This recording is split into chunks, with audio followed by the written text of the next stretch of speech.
आजची सकाळची सुरुवात नेहमीसारखी शांत आणि ताजी झाली। लवकर उठून आधी आंघोळ करून घेतली आणि मग थोडा वेळ स्वतःसाठी काढला। आज मस्त असं ऊन पडलेलं होतं, म्हणजे तसं तर रोजच पडतं, पण थंडीमध्ये उन्हात बसायची मजा काही एक वेगळीच असते।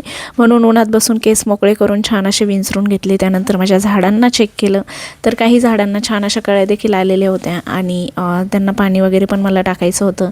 आणि हे जेव्हापासून स्टँड घेतलं ना तेव्हापासून मला या झाडांजवळ सारखं बघावं असं वाटतं आणि ते कुंड्या मी रोज चेक करत असते की किती फुलं आलेत, कसे ग्रो होत आहेत झाडं। तर हे स्टँडची लिंक तुम्हाला हवी असेल तर मला नक्की सांगा, डिस्क्रिप्शन बॉक्समध्ये मी लिंक जरूर देईल, कारण हे दिसायला एवढं सुंदर दिसतं। त्यावरती कुठल्याही प्रकारच्या कुंड्या जर आपण ठेवल्या ना तरी पण ते छानच दिसतं आणि कुठंही डेकोरेशन वगैरे आपल्याला करायचं असेल ना त्यासाठी हे स्टँड खरंच खूप छान आहे, मला तरी खूप आवडलं आहे स्पेशली।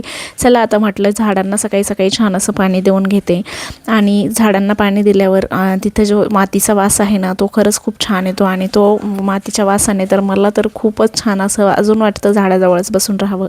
आज सकाळी सकाळी सोफ्याचे कवर देखील धुवून टाकले होते, तर काही जे वाळलेले आहेत ते म्हटलं घरात घेऊन जावे, म्हणजे मग दुसरे कपडे वाळू घालायला इथे जागा होईल, कारण सध्या कपडे खूप जास्त असतात। सगळे एका सोफ्याचे कवर वाळेपर्यंत मला काही दम निघाला नाही। जे वाळलेले आहे ते लगेचच म्हटलं सोफ्यावरती टाकून द्यावे, कारण काय होतं ना थोडा वेळ जरी नाही टाकलं तरी पण धूळ येते। आणि छान असं जेवण केलं आज। जेवणामध्ये मस्त डाळ पालक होती आणि खुडलेल्या मिरचीचा खुडा होता आणि मस्त असं झणझणीत जेवण झालं। त्यानंतर उन्हात बसून एक मस्त पेपर वाचत बसले।